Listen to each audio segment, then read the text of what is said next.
Darunahim de Touba sont à la recherche de l'eau, une situation qu'elles vivent depuis plusieurs mois. Dans chaque maison, il y a des robinets, mais ils ne nous servent à rien. Chaque jour, on marche des kilomètres pour chercher le liquide précieux et c'est très difficile. On ne peut pas vivre sans eau. On rencontre beaucoup de difficultés à cause du manque d'eau dans le quartier. Je vais dans les autres localités pour avoir de l'eau. Il faut que les autorités nous viennent en aide. On est très fatigués. Khadim Fall a son domicile à Darumarnan, à côté d'un forage, mais il ne peut même pas avoir de l'eau correctement. Depuis plusieurs mois, notre quartier est privé d'eau. On achète des bidons d'eau, on dépense beaucoup d'argent et je ne sais pas pourquoi on ne peut pas avoir de l'eau alors que moi j'habite à côté du forage. Au quartier Ndoyen, les robinets sont à sec depuis le Magal. Les populations sont confrontées à un problème d'eau. Nous sommes en train d'acheter de l'eau et certaines personnes vont dans d'autres quartiers. On a saisi les responsables de Maou Rahmati, mais elles n'ont pris aucune disposition. Rencontré au quartier Touba Taoufir, Tal Gueye explique le calvaire des habitants de cette localité à cause de la pénurie d'eau. Dans ce contexte économique très difficile, on dépense plus de 1000 francs par jour pour avoir de l'eau. Il faut que les autorités trouvent une solution à ce manque d'eau.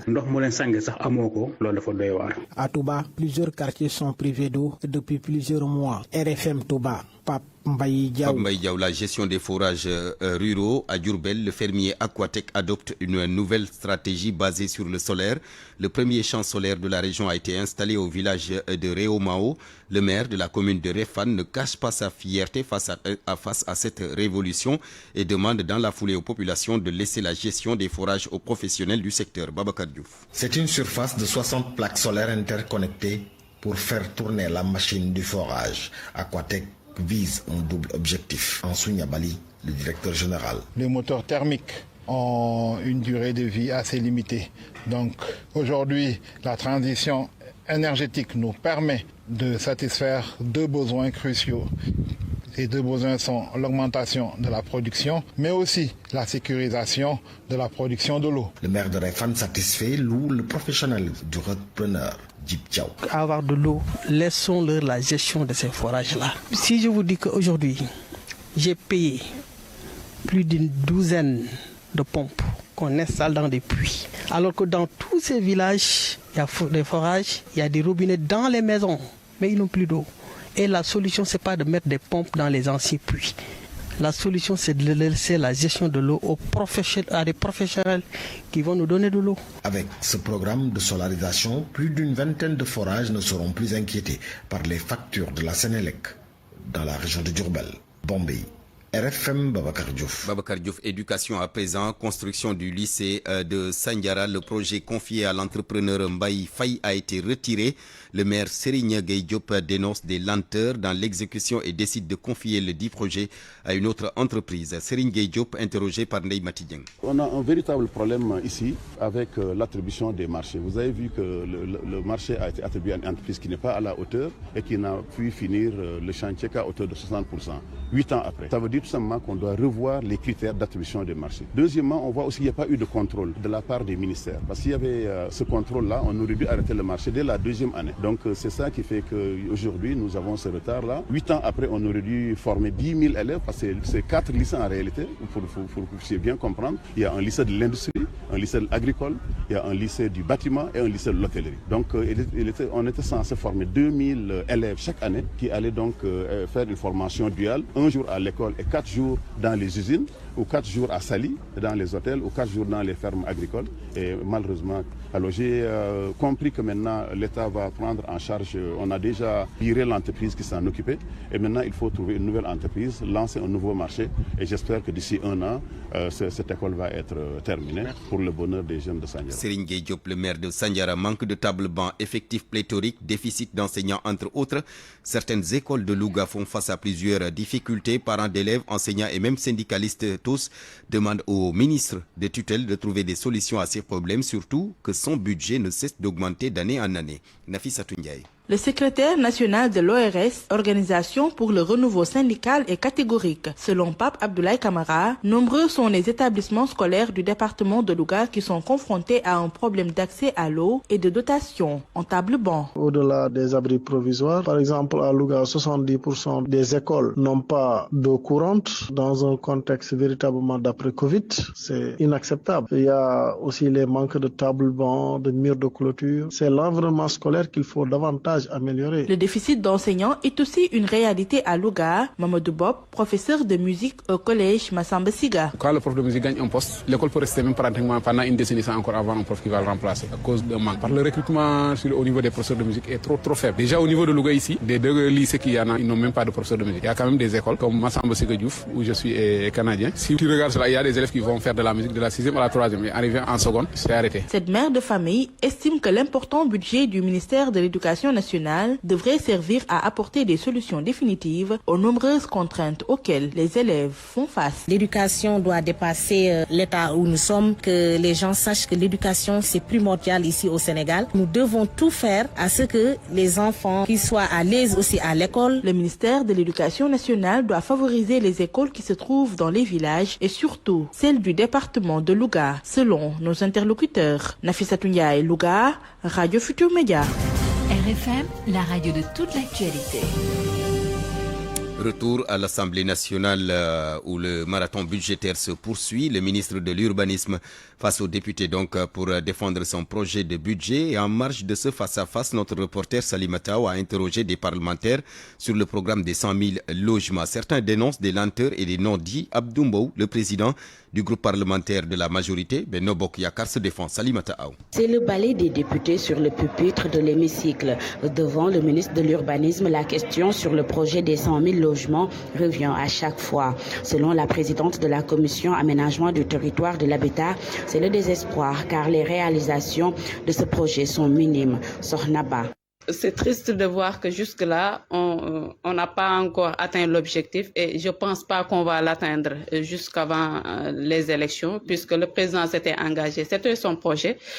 Tout à fait normal que les députés se préoccupent de la question parce que jusque-là, il n'y a rien de concret par rapport à ces 100 000 logements. Les difficultés qu'il a énumérées, c'est-à-dire qu'ils avaient des problèmes d'assiette foncière. Ces lenteurs notées peuvent s'expliquer par des difficultés liées à l'assiette foncière. Abdoumba, président du groupe parlementaire Benno Bokk Yakaar, relativise. C'est vrai qu'il y avait un nombre qui avait été lancé, mais des fois, il faut se dire qu'il y a des problèmes d'acquisition des terres. Ça aussi, c'est un problème. Et maintenant, le président de la République a instruit le gouvernement en rapport avec les collectivités territoriales qui doivent, dans un premier temps aussi, échanger avec les populations. Parce qu'il faudrait aussi que les populations sachent que cette affaire n'est pas une affaire individuelle, n'est pas une affaire quand même, mais c'est une affaire collective et on doit échanger. Donc c'est ce que le ministère... La part de la diaspora, une autre inquiétude des élus. Sornaba demande à l'État d'être plus explicite. Que les gens de la diaspora, ce sont des Sénégalais. Peut-être qu'ils ne sont pas ici, mais leur pouvoir contributif dans l'économie du pays est très considérable. Donc dans le projet, ils disent qu'on les octroie 20% de ces logements-là, mais de façon très concrète, ils disent qu'ils vont essayer de sensibiliser, de faire de la communication pour pouvoir communiquer assez sur cette question. Mais de façon concrète, on n'a pas encore statué sur le nombre exact de logements destinés à la diaspora qui a été octroyé. Lancé il y a quelques années, le projet des 100 000 logements avait suscité beaucoup d'enthousiasme pour bon nombre de Sénégalais. Les élus veulent des réponses claires concernant l'état d'avancement de ce projet, mais aussi si les objectifs seront atteints avant l'élection présidentielle. Salimata Aou, les débats donc se poursuivent autour du projet de budget du ministre de l'Urbanisme Abdoulaye Seydou Sow qui se défend. Je rappelle que son budget est arrêté, son projet de budget est arrêté à 100 milliards 596 millions de francs CFA. La campagne de débauchage en vue de la présidentielle, guerre ouverte à Thiès entre Amadou Ba, l'actuel premier ministre candidat de Benno Bokk Yakaar, et Mohamed Boun Abdallah Dionne, ancien premier ministre et candidat de Boun Dionne 2024. Cheikh Anta Diop. Après avoir rallié la coalition dirigée par l'ancien Premier ministre Boun Abdallah Dionne, Habib Niang de Benno Bokk Yakaar est retourné 25 jours plus tard au Bercail. Il regagne les rangs sur invitation du Premier ministre Amadou Ba, candidat de la coalition Benno Bokk Yakaar à la présidentielle de 2024. Monsieur le Premier ministre, j'avais quitté Benno Bokk Yakaar sous l'emprise de la colère, mais le Premier ministre Amadou Ba m'a rappelé alors, il m'a fait comprendre que Benno Bokk Yakaar demeure ma maison. C'est pourquoi, après concertation et sur conseil de beaucoup d'autorités religieuses, coutumières et politiques, je suis retourné chez moi. Moi, Habib, j'ai besoin de toi à mes côtés. woolu samay mbokk sëriñ yëpp dox na ci médiation bi sama kër mooy accompagner le premier ministre Amadou Ba. Habib Niang n'est pas retourné à la maison familiale les mains vides. Aujourd'hui, monsieur le ministre, on a 25 000 parrainages. Monsieur le ministre, Papa Amadou Ndiaye, je vous remets cette clé USB. J'ai 25 000 parrains que j'ai collectés en moins de 2 semaines. def nañ ko ci forme de clé USB en moins de 2 semaines nañ ko collecté fii. Pour l'heure, la guerre est ouverte entre Amadou Ba et Boun Abdallah Dionne. Chaque candidat mène une campagne de débauchage dans le camp adverse. RFM Thiès, Cheikh Anta Diop. Cheikh Anta Diop, Koumba Sandiane Faye a justement donné la parole à des analystes politiques sur les conséquences de cette campagne de débauchage sur le jeu démocratique. Comment la coalition Benno Bokk Yakaar a réussi à débaucher des alliés des candidats dissidents qui étaient jusqu'à la nomination de Amadou Ba de ce camp. Cette démarche de la coalition de la mouvance présidentielle est de l'élégance politique. Cela ne fauche-t-il pas le jeu démocratique? Babacar John est journaliste, analyste politique. Je pense quand même très sincèrement que l'idée de départ devrait être de permettre à tout le monde de participer à une élection présidentielle. Quel que soit le nombre de candidats, qu'on puisse peut-être avoir des fiches en tout cas qui permettent, ou en tout cas des bulletins de vote en tout cas qui permettraient à tout le monde de participer. Mais dans ce cas précis, je crois que l'idée de départ serait qu'on puisse dire à tous ceux qui ont par exemple un parrainage citoyen ou le parrainage des élus, qu'ils ne puissent pas faire un parrainage citoyen, qu'ils ne passent pas. C'est valable pour Benno Bokk Yakaar, c'est valable pour Khalifa Sall également, ou en tout cas pour le PDS, qu'ils puissent aller au niveau des parrainages citoyens en laissant certes le soin quand même à d'autres candidats de pouvoir avoir des trucs citoyens, des parrainages citoyens. Un avis non partagé par Hassan Samb, un autre analyste politique, lui parle de bonne guerre. Absolument pas. On est en politique. C'est comme un peu dans la guerre ou en amour, comme disent les Anglais. Souvent, tous les coups sont permis. L'inélégance vient d'abord de ceux qui ont quitté la mouvance, voulu se mettre dans les rangs et qui ont fait défection. Maintenant, c'est de bonne guerre. Les gens vont tout faire pour torpiller leur projet et essayer de leur mettre des bâtons dans les roues. Et je pense que c'est compréhensible. Il ne faut pas s'attendre qu'on leur fasse des cadeaux. Parce qu'ils étaient dans la majorité. Ils ont partagé les secrets. Et c'était de hauts responsables, des cadres à qui ils faisaient confiance et qui ont fait défection à la dernière minute. Parce qu'il est normal qu'on leur fasse aussi la guerre. Que ce soit Boun Abdallah Dionne, Aly Ngouille Ndiaye ou encore Mame Boye Diao, tous dans la tourmente. Entre Kouba et combine politique, leur ex-camp ne leur fait pas cadeau. Mais reste à savoir à qui cela va profiter réellement. Koumba Sandiane fait une question donc sans réponse jusque-là. Et puis ce constat. Parmi les candidats déclarés à la présidentielle, beaucoup sont des inspecteurs des impôts et domaines, ce qui pousse le leader de l'Union sacrée du Sénégal à se poser des questions. Ousmane Kane dénonce ce qu'il qualifie de nébuleuse et réclame un audit complet des régies financières pour voir ce qui se cache réellement derrière les inspecteurs des impôts et domaines. Le voici. Sommes-nous dans ce que j'appellerais une république des inspecteurs des impôts et domaines au Sénégal? Il ne vous a pas échappé que parmi les candidats à cette élection présidentielle, nous comptons au moins 5 inspecteurs des impôts et domaines, de même qu'un inspecteur du Trésor. Devant une telle avalanche de candidatures venant de fonctionnaires dont certains sont réputés ou connus milliardaires, ne pensez-vous pas que les citoyens que nous sommes sont à droit de se demander ce qui les fait courir ces gens? Il est inadmissible que le landerneau politique devienne l'aire de jeu de ceux ceux qui détiennent la bourse et très souvent des fortunes mal acquises. Ceux-là même qui ont privé le contribuable, c'est-à-dire le Sénégalais moyen, d'opportunités de développement, de travail, de couverture sociale, d'accès à l'éducation et à la santé. Ceux-là même qui, en raison du traitement hautement préférentiel qui leur est accordé, perpétuent la pauvreté au Sénégal. Ceux-là même qui, à présent, toute honte bue et sans vergogne, viennent solliciter le suffrage universel et la magistrature suprême. Il faut de l'équité et de la transparence dans le traitement des fonctionnaires. Est-il normal au Sénégal qu'un fonctionnaire des impôts et domaines gagne tous les 3 mois entre 15 millions et 30 millions de francs CFA selon les fonctions et le grade occupé? Rien ne justifie une telle disparité de revenus entre fonctionnaires. Ousmane Kane, que vous venez d'entendre, la présidentielle de 2025, de 2024 justement, pour mettre les journalistes à l'abri d'une éventuelle corruption. Les patrons de presse sont invités à les accompagner partout où ils se rendront sur le territoire national durant la campagne et même pendant le jour du scrutin. Le CNRA et la Convention des jeunes reporters ont organisé une rencontre sur la question à Saint-Louis. C'était en présence du chef de l'exécutif régional, Ousseynou Diop. Les journalistes des 3 régions administratives de Saint-Louis, Louga et Matam ont participé à la journée d'information et de sensibilisation sur les dispositions relatives à la couverture médiatique de l'élection présidentielle et les pratiques conformes aux règles d'éthique et de déontologie. Migui Maham Ndiaye a profité de ces journées pour appeler les patrons de presse à soutenir davantage les correspondants régionaux pour une bonne couverture de la présidentielle qui se profile à l'horizon. Nous invitons les employeurs, les patrons de presse, à leur tête Mamadou Ibrakan, le du CEDEP, à entamer la réflexion sur les modalités de remédier à ces anomalies pour mieux garantir le droit du public à une information de qualité. Pour Babacar Diagne, le président du Conseil national de régulation de l'audiovisuel, les médias ont un rôle primordial à jouer pour la présidentielle. Vous le savez, les médias, par leur rôle essentiel dans la formation et la construction de l'opinion publique lors des propagandes électorales, constitue un maillon important du processus électoral. Le chef de l'exécutif régional a invité la presse saint-louisienne à jouer pleinement son rôle afin que la démocratie puisse triompher au soir du 25 février 2024. Aline Badara Samb, gouverneur de la région de Saint-Louis.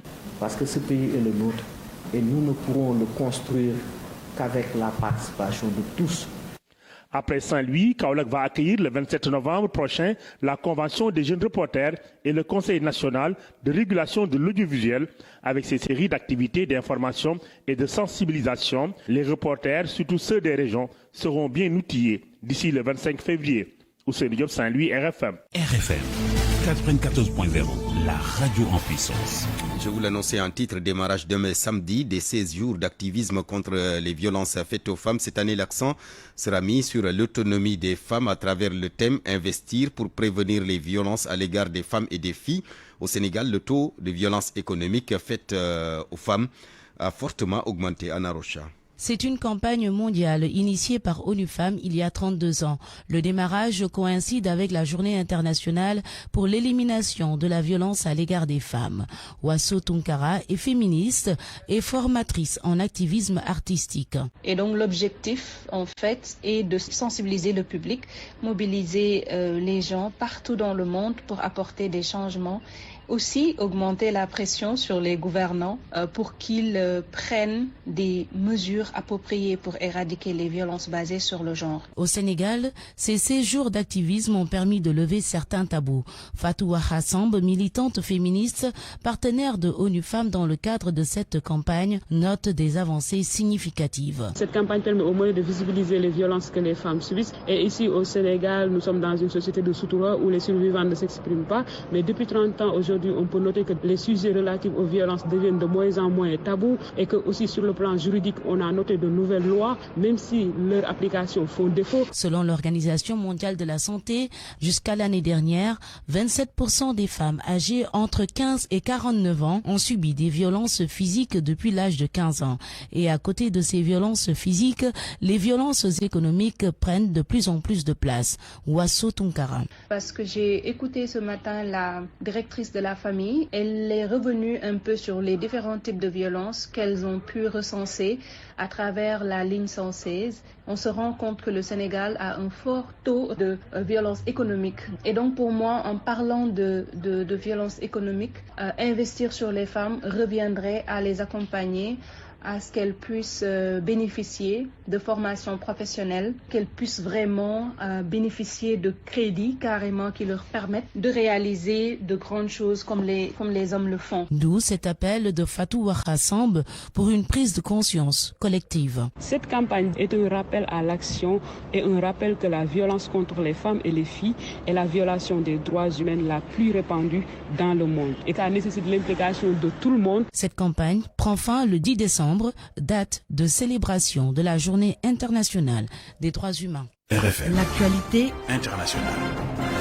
Bienvenue Georges Détier. Merci Barthélémy Ngom. Les violences du 20 octobre 2022 au Tchad, le Conseil national de transition vote l'amnistie générale. La loi d'amnistie proposée par le gouvernement a été adoptée hier par 145 votes pour, 6 contre et 2 abstentions.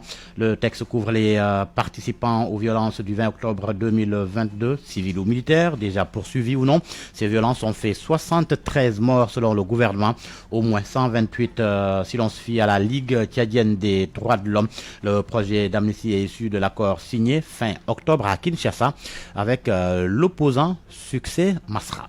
La présidentielle en République démocratique du Congo, des candidats de l'opposition saisissent la Cour de cassation, saisine contre la CENI et le ministère de l'Intérieur. Ils sont au nombre de 6. Ces partis veulent obliger la commission électorale à publier la liste définitive, mettant en garde contre d'éventuelles irrégularités et fraudes.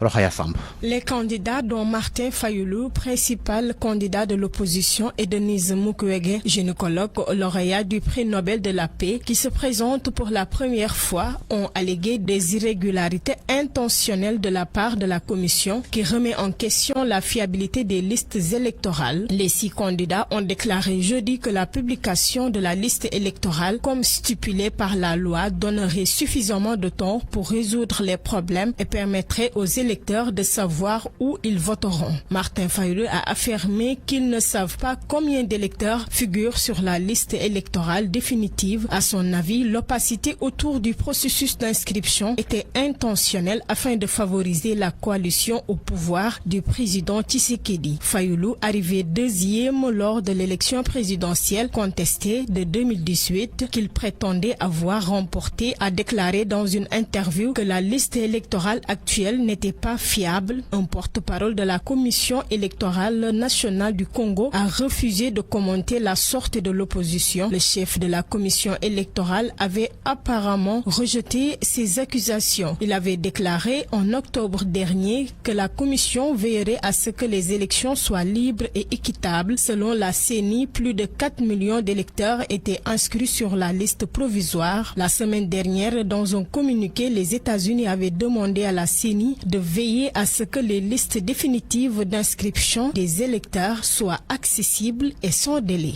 L'élection présidentielle est prévue le 20 décembre prochain.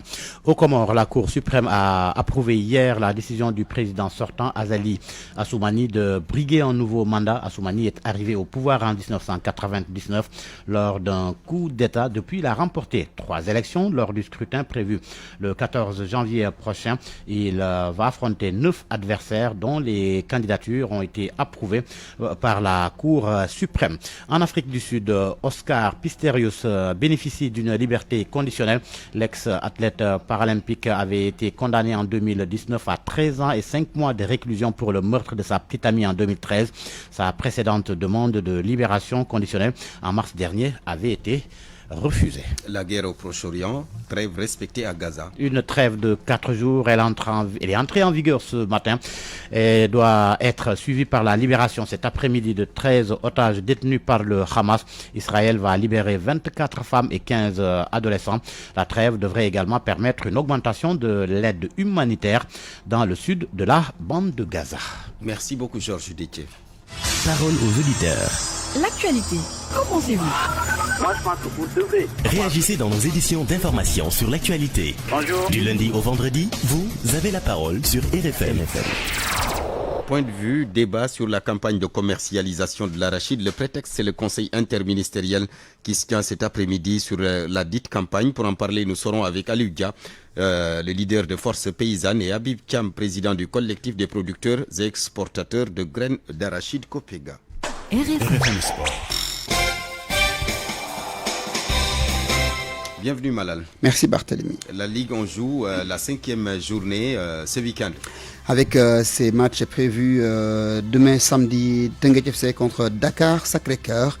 Dimanche, on aura Pikine contre l'équipe de Djambar, Djaraf contre Sonacos, le Casa Sport qui reçoit à Kolda l'US Gorée, le Stade de Mbour joue contre Guédiawaye Football Club et la Linguère se rendra à Fatick pour défier l'équipe de Diamono Fatick. À noter également que Génération Foot va jouer à Thiès contre l'Union Sportive de Ouakam. Génération Foot US Ouakam, le match aura lieu à Thiès. Et ce sera donc officiel, les Grenats vont se déplacer pour recevoir l'équipe de Ouakam au Stade Lat Dior de Thiès pour cette 5e journée. L'équipe championne du Sénégal en titre est dans le collimateur de la Ligue professionnelle suite au forfait confirmé, ce qui normalement doit donner lieu donc à un forfait général. Mais du côté des Grenats, on a interjeté appel et on attend la décision des structures concernées. Talefal, responsable de la communication au niveau de Génération Foot, affirme que l'équipe ira bel et bien jouer à Thiès et que ses joueurs sont prêts à relever tous les défis. C'est dans la suite logique du règlement. Donc, c'est des forfaits qu'on a constatés. Et puis maintenant, nous aussi, le droit nous permet de faire des appels par rapport à ça. Ce qu'on est en train de faire. Donc, pour moi, il n'y a pas encore péril en la demeure. La Ligue, elle a fait ce qu'elle devait faire. On constate. Et puis, on essaie d'avancer. Parce qu'aujourd'hui, on a des voies et moyens qui nous permettent de pouvoir faire un recours par rapport à ça, par rapport à ces décisions qui ont été prises. Maintenant, après, nous, on a interjeté appel, on a écrit, et puis maintenant, on attend. J'ai lu dans la presse que la Ligue a décidé de programmer votre match de la 5e journée à Thiès, où vous devrez recevoir l'équipe de l'US Ouakam. Est-ce qu'aujourd'hui, Génération Foot est même dans la disposition d'aller recevoir Ouakam à Thiès? Mais Malal, le problème ne se pose pas en fait. Aujourd'hui, on n'est pas dans cette situation de défiance ou de quoi que ce soit. On est dans une situation de négociation. Donc, on se doit au moins d'aller jouer. On avait pris cet engagement-là et on va le respecter. Essayons de positiver dans cette situation-là que de regarder que si Génération Foot va faire ceci ou ceux qui cherchent la petite bête. Quel est l'état mental du groupe Génération Foot avec toute cette agitation autour du club et des joueurs? Bon, les joueurs, ils peuvent être perturbés parce qu'ils se disent que bon, de quoi sera fait l'avenir demain. Donc, mais nous, on essaie vraiment de les conscientiser, de leur dire que bon, écoutez, de toute façon, on va trouver une solution et je pense que ce sera dans l'intérêt du football sénégalais. Pour le moment, on en est là. On essaye de leur parler, de leur dire ce qu'il faut faire et je pense quand même que c'est des garçons quand même assez matures, assez réfléchis pour se dire que bon, il y a une situation qui est là, mais ça évolue pour le moment dans le bon sens. La Ligue de sénégalaise va également jouer sa 2e journée prévue à partir de ce samedi. HLM joue contre Oslo, Demba Diop FC contre Niary Tally, Amitié contre le Snaps Excellence de Thiès, Keur Madior joue contre RS Yoff. La suite est prévue dimanche. Handball, à présent, le Sénégal qui prépare la prochaine Coupe du Monde. L'équipe nationale est en pleine préparation pour sa 2e participation à une phase finale de Coupe du Monde sur la route de cette compétition internationale. Une rencontre amicale internationale devant les opposés à la France. Sur le Tcham nous résume l'état de la préparation. En regroupement, depuis le 20 novembre, le Sénégal va honorer sa 2e participation en phase finale de Coupe du Monde après celle de 2019 au Japon. Pour affûter ses armes, les Lions jouent en match amical contre la France ce vendredi et contre le Cameroun le 26 novembre. Chérif Ndiaye est le premier vice-président de la Fédération sénégalaise de handball. Actuellement, nous sommes à Caen pour jouer le tournoi de France, un tournoi international. Et cet après-midi, le Sénégal va rencontrer la France à 21h10. Donc les filles sont super motivés pour ce match-là, qui sera en prélude de l'autre match contre le Cameroun le 26 entre africaines. La rencontre amicale contre la France est un peu particulière, selon le délégué fédéral. Et elles sont super motivées pour jouer la France, quand on sait aussi que la gardienne de la France était avant la gardienne de l'équipe nationale du Sénégal pendant 5 ans. Et donc cette retrouvaille va être épique, voilà. Et les filles sont super engagées pour jouer ce match, qui est entre 2 équipes d'une même école. Donc, quand vous savez aussi que pratiquement la totalité de l'équipe nationale du Sénégal joue en France, dans le championnat français en D1 et D2. Et voilà. Rappelez juste que le Sénégal partage la poule A avec la Suède, la Croatie et la Chine. Voilà Barthélémy, c'est tout pour les actus sport. Merci Malal. RFM, reportage. Reportage au marché Mbarou Yap de Kaolack. Là-bas, le kilogramme de viande est vendu à 4 000 francs CFA et les bouchers annoncent à qui veut l'entendre qu'ils ne comptent pas diminuer. Ils demandent plutôt aux autorités de résoudre les problèmes qui gangrènent leur secteur. Fatoumbo. Mbarouyab, un lieu emblématique qui n'est pas animé en cette matinée face à l'étal des bouchers entre l'odeur de viande fraîche et le bruit des couteaux qui s'entrechoquent. La hausse des prix de la viande reste une inquiétude constante pour les bouchers qui voient leurs activités presque à l'agonie. Salih Boy, boucher, ne peut que confirmer cette situation. La majorité des clients n'achètent plus de la viande parce que la viande est chère. La diminution des prix est loin d'atteindre sa conclusion. Les bouchers sur le marché ne semblent pas enclins à se conformer à ces mesures. On peut acheter le bœuf très cher. On ne peut pas vendre la viande à ce prix. Vendre le kilogramme à 4 000 francs, c'est normal. Nous n'avons pas de bétail. On ne peut pas vendre à perte. En ce qui concerne le délégué des lieux, le financement des bouchers est impératif tout en insistant sur la nécessité de réglementer le secteur. Mordiach Sambo. Le président Macky Sall a financé certains qui se disent bouchers, mais pas nous qui sont les véritables acteurs. Le prix est vraiment exorbitant parce qu'il n'y a pas de financement. Du côté des ménagères, l'indignation persiste devant cette situation et Astou appelle les autorités. C'est vraiment difficile pour nous les ménagères. On mange la viande une fois par semaine. L'État doit revoir la question du bétail. De ce fait, le prix de la viande demeure inchangé sur le marché. Fatoumbo Kaulak, Radio Futur Média. Bonjour Mohamed Ali Mouba. Bonjour. Parrainage Kouba d'Amadouba à ses ex-frères. Entre le candidat attitré de Benno Bokk Yakaar et les dissidents de la majorité présidentielle comme lui à la présidentielle, la guerre est actée sur tous les fronts et apparemment tous les coups sont permis. Débauchage tous azimuts des partisans de Boun Dionne et de Mame Boye Diao, relève le journal La Source, note même que les écuries d'Aly Ngouille Ndiaye n'y échappent pas. Mon confrère qui en relève les détails note qu'Aly Ngouille Ndiaye a assisté hier impuissant au départ de Thier Kaza, qui était jusqu'ici son responsable politique à Djida Thiaroye Kao. 24 heures avant, 5 délégués riches ont lâché Mohamed Boun Dionne au profit d'Amadouba. Abimian à Thiès les avait précédés non sans emporter les parrainages du pauvre Dionne. La publication rappelle que c'est Mame Boye Diao qui avait ouvert le bal, victime des tactiques politico-politiciens de ses ex-frères, avec à la clé une dizaine de délégués. Pour clore, le confrère explique que tout cela est le résultat d'un travail de sape mûrement orchestré. C'est autour d'une réunion nocturne des apéristes que la vaste campagne de débauchage a été décidée contre les dissidents. Doudouka prévient d'ailleurs les dissidents, ça ne va pas se passer comme ça. Enquête relève le propos de ce responsable politique membre de la majorité à Ziguinchor dès sa page de garde. Un des chevaux de Troie visiblement d'Amadouba infiltré dans la coalition Yao 2024 assume son coup fourré à Mame Boye. Dans l'Observateur, Adama Fall dit cynique, j'ai voulu faire mal et je l'ai fait. Allusion à son hold-up vol de parrain à son ancien allié et de finir par dire ce que Mame Boye Diao m'a fait, c'était de la lâcheté. Nous allons le traîner en justice. Fin de citation. Le journal Le Témoin resserre son spectre autour de la guerre entre Boun Dionne et l'actuel Premier ministre Amadouba. Mon confrère note qu'il n'y a plus possibilité apparemment de retour en arrière. C'est la guerre totale entre les deux risque d'envenimer davantage la relation entre le pouvoir et les autres membres de l'opposition. Rémi Quotidien signale ce matin l'opération de débauchage n'est pas prête de s'arrêter. L'épervier prêt à aller chercher des ex-pastéfiants. Mission a été donnée à un DG de démarcher entre guillemets des proches d'Ousmane Sonko. De ce côté-là, note le journal, les sergents recruteurs pour le moment peinent à faire du chiffre. Mohamed Boun Abdallah Dionne a réagi, ou tout au moins son camp à travers un communiqué pour dénoncer ces pratiques du régime. L'info lui ouvre ses colonnes. Depuis quelques heures, dit-il, le Sénégal est témoin des pratiques ubuesques orchestrées par le camp d'Amadouba qui cherche vainement à débaucher des délégués régionaux de la grande coalition Dionne 2024. Les vrais délégués de Tambacounda et de Louga restent avec Boun Dionne. Ceux qui se sont autoproclamés de la coalition dans une vidéo ont parjuré et tronquer la vérité, relève Express le communiqué.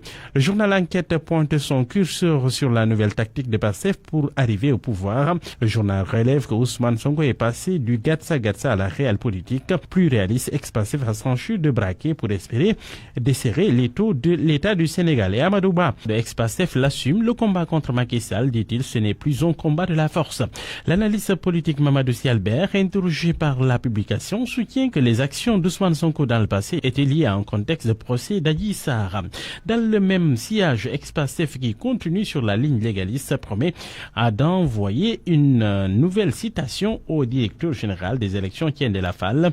Le journal Les Échos note que Tiendela a refusé de recevoir la citation directe tant à son domicile qu'à son bureau. Une autre citation va lui être servie. L'Observateur lui profite des conseils présidentiels et des promesses faites tous azimuts par le président Macky Sall pour poser l'équation du fond de jeu de Macky. Mon confrère trouve qu'il risque de faire face au défi de la mobilisation des ressources. Du côté de Sud Quotidien, en tout cas, on planche sur le silence coupable de l'opposition. Changement de la Sénat, blocage des rapports de corps de contrôle, violation du règlement intérieur de l'Assemblée nationale. Yehui n'a pas bougé, ou presque. Sud Quotidien, qui s'en offusque, vous explique tout en page intérieure. À la une du journal Source A, notre compatriote Moundia Sissé de l'ONG 3D, élu président, président du réseau des observateurs électoraux francophones. Transformation de la ville de Diamniadio en une ville moderne. Macky Sall bombe le torse. Note le journal LAS. Hier, inauguration de la maison des Nations Unies. Titre du journal Le Soleil. Diamniadio, QG des Nations Unies. Et puis sport pour boucler. À la une du journaliste de quotidien, Koulibaly qui dépasse Diouf et vise Tony en équipe nationale. C'est au sujet du top 10 des plus capés de l'histoire. Le confrère écrit qu'il est à 5 matchs de l'emblématique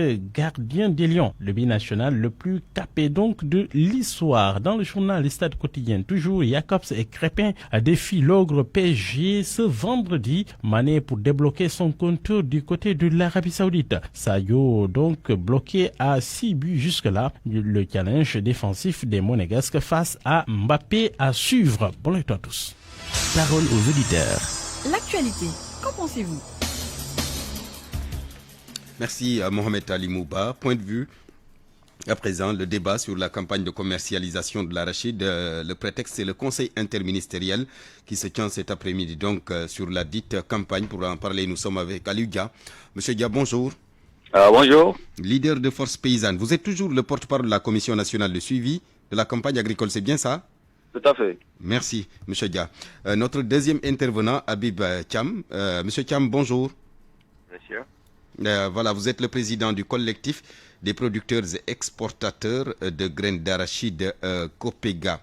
D'abord, la parole à Aliou Dia, conseil interministériel donc cet après-midi sur le démarrage de la campagne de commercialisation de l'arachide. Mais on a entendu récemment des producteurs demander à ce que le prix plancher soit fixé au moins à 500 francs CFA. Est-ce qu'il ne faudrait pas réfléchir sur cette proposition déjà?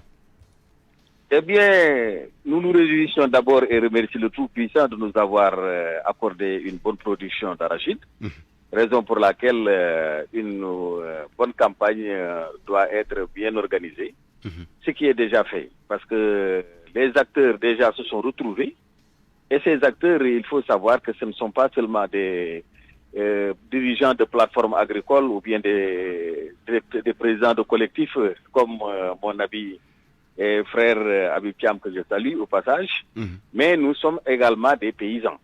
Nous avons donc pensé devoir effectivement se pencher de la manière la plus sérieuse sur la campagne de commercialisation. Il y a à peu près 15 jours, le Sénat avait convoqué une réunion pour une réflexion. Et des échanges ont été faits et une proposition avait été effectivement envoyée au gouvernement. C'est pour cette raison d'ailleurs que ce soir, le Conseil des ministres, effectivement, le Conseil interministériel, oui. Donc, va réunir les différents acteurs pour donner la position du gouvernement par rapport à ce prix plancher. Effectivement, les paysans avaient exprimé effectivement des prix. C'est pas seulement 500, il y en a qui avaient proposé un peu moins de 500, d'autres avaient proposé plus de 500. Mais la réalité doit être prise en compte, à savoir que ce qui se passe au niveau du marché international, ce qui se passe au niveau local, mais également ce qu'il faut faire pour apporter des problèmes au niveau de la filière. D'accord. Je reviens à vous tout à l'heure, Monsieur Dia. Alors, Habib Thiam, président du COPEGA, quelles sont d'abord vos attentes au terme de ce conseil interministériel? Non, c'est comme à l'accoutumée. D'abord, au passage, je salue mon doyen, M. Dia, qui a beaucoup d'expérience quand même dans la filière, et que je m'incline aussi avec beaucoup de respect devant son expérience et aussi ses enseignements et aussi ses recommandations chaque année, et son rôle aussi régulateur entre les acteurs, c'est à saluer, parce qu'à chaque rencontre, quand même, s'il y a des remues, elle est là à réguler et puis à nous ramener à la raison. Ça, je le salue, et puis je tenais quand même à faire ce témoignage. Et qu'aujourd'hui, on est quand même à quelques heures quand même du conseil interministériel, c'est vrai. Avec la réunion du Sénat, on avait proposé différents prix, mais c'est le moment où le président ou bien le gouvernement va statuer sur ça pour définir quand même un prix plancher aux producteurs. Mais pour vous, quel est le prix le plus raisonnable? Écoutez, quand on parle de commerce, il n'y a pas de raison. C'est-à-dire, il y a de logique. C'est-à-dire qu'aujourd'hui, si on parle aussi de logique commerciale, il faut quand même interroger quand même le prix international.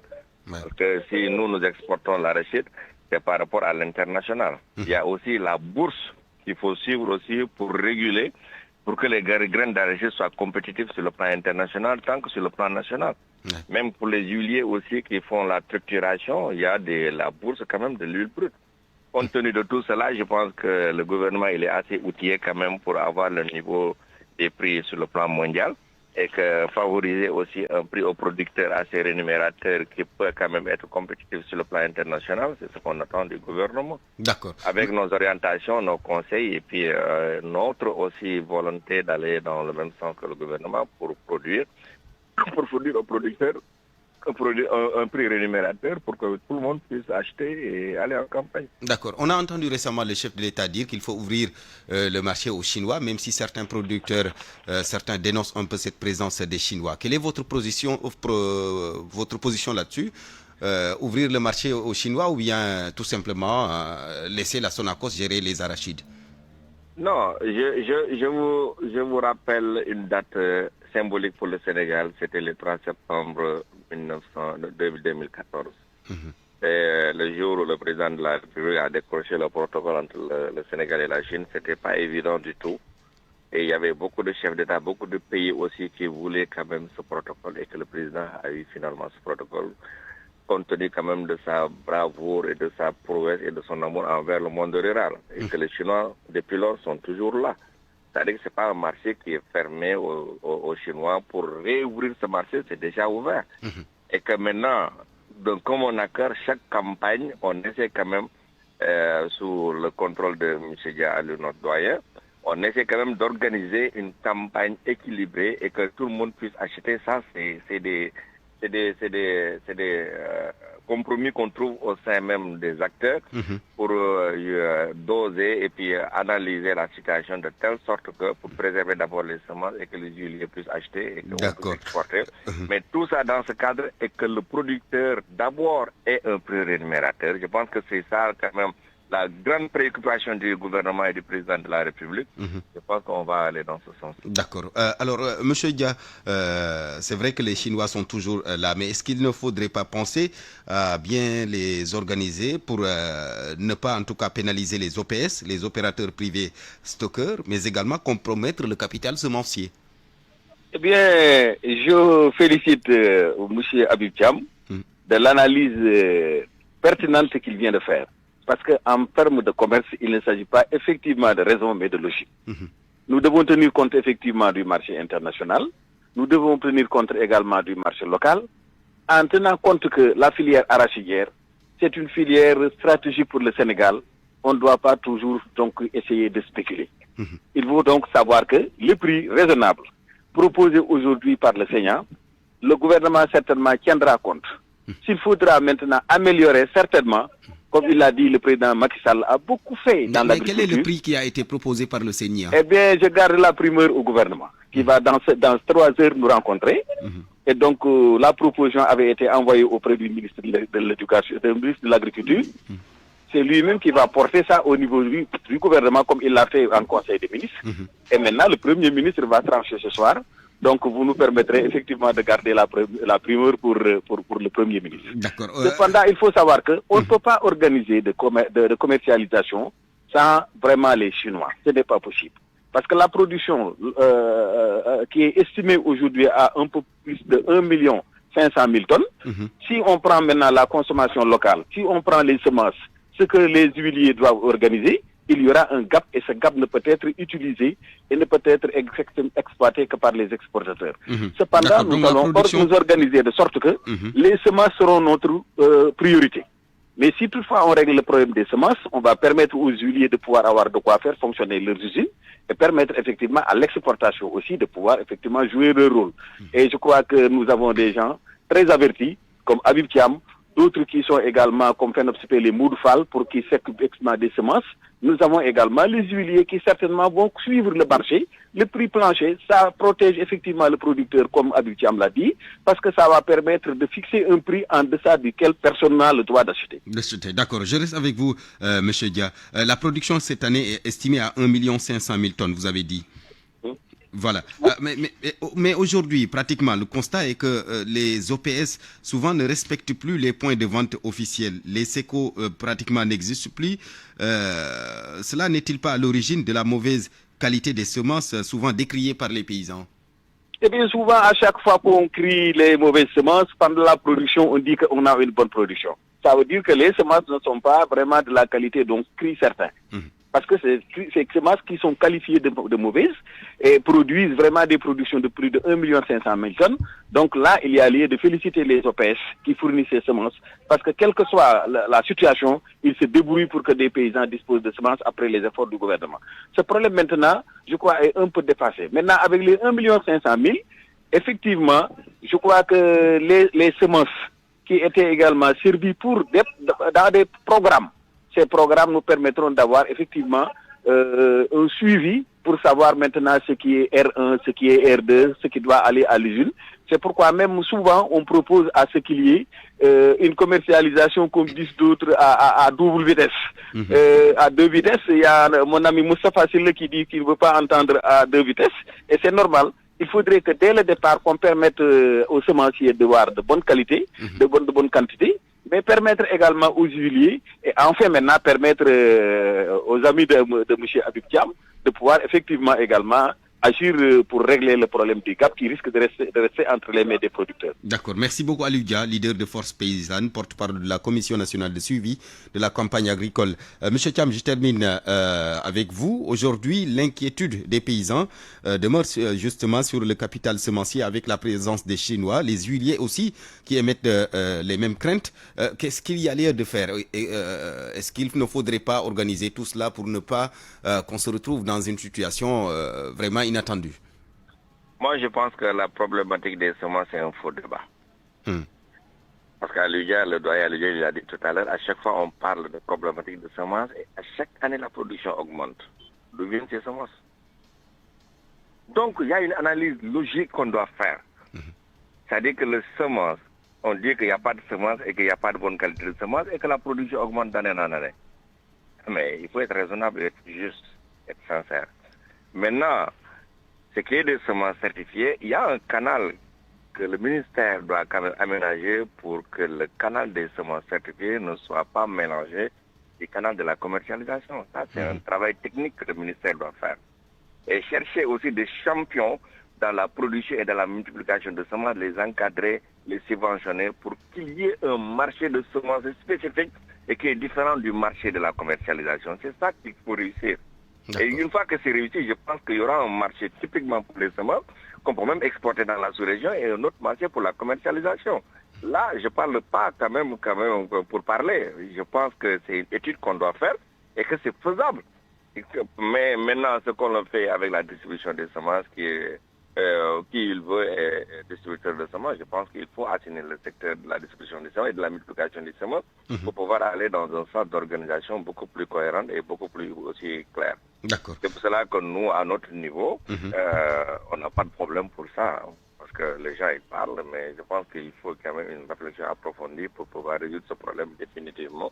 Et qui ne se pose pas d'ailleurs parce que la production augmente d'année en année. C'est pour cela qu'aujourd'hui, on est là à peu près à 1,5 million tonnes, à peu près plus que 1,5 million tonnes. Et que nous, on a une stratégie quand même pour trouver quand même une solution pour une commercialisation. Et que, le producteur puisse voir son intérêt d'abord. Parce que la commande première du gouvernement et le souhait premier du gouvernement et du président de la République est que le producteur soit bien rémunéré. D'accord. D'abord.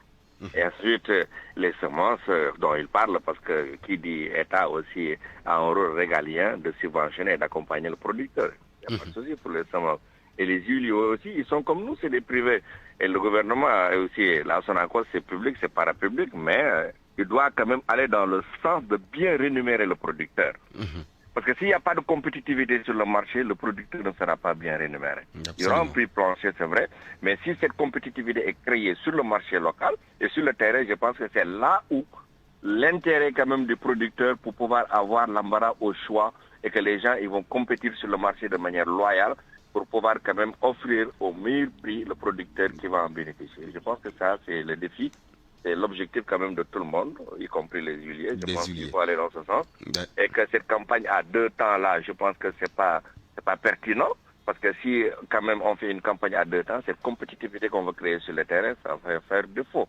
Je pense que maintenant, aujourd'hui, nous proposons, avec compte tenu quand même de ce tonnage qui est produit, nous sommes partants pour les quotas. C'est-à-dire que si on nous donne un quota, on a émis notre souhait quand même pour le quota qu'on veut nous allouer pour l'export. Ça n'entrave rien à la collecte des huiliers, ni aussi à la collecte des semences. Sur 1,5 million tonnes, nous demandons que 410 000 tonnes. Je pense qu'à peu près on aura 1 million de tonnes qui sera là. 1 million de tonnes peut servir quand même les semences et servir aussi les huiliers et une consommation domestique. Donc vous les exportateurs, vous voulez 400 000 tonnes, un quota de 400 000 tonnes. Nous voulons 410 000 tonnes, un quota qu'ils nous allouent et puis c'est fini, on arrête. D'accord. On n'a pas besoin de faire une campagne à 2 temps parce qu'on nous a déjà alloué un quota qu'on a demandé. Et si on a ce quota-là, et si c'est fini, on s'arrête. Et que le reste, quand même, nous permettra quand même aux producteurs de bénéficier d'un prix rémunérateur. Et la compétitivité sur le marché sera instaurée. Et que nous, notre quota est fini et le marché continue. D'accord. Merci beaucoup, M. Thiam. On vous retrouve tout à l'heure dans le 13h. Merci, Habib Thiam, président du collectif des producteurs et exportateurs de graines d'arachide de Copega. Merci également à Ludia, le porte-parole de la Commission nationale de suivi de la campagne agricole. Mesdames, Messieurs, merci à vous. C'était le midi, présenté par Barthélémy Ngo, mise en onde à Luba, Digital Maïsambay. Merci de votre fidélité.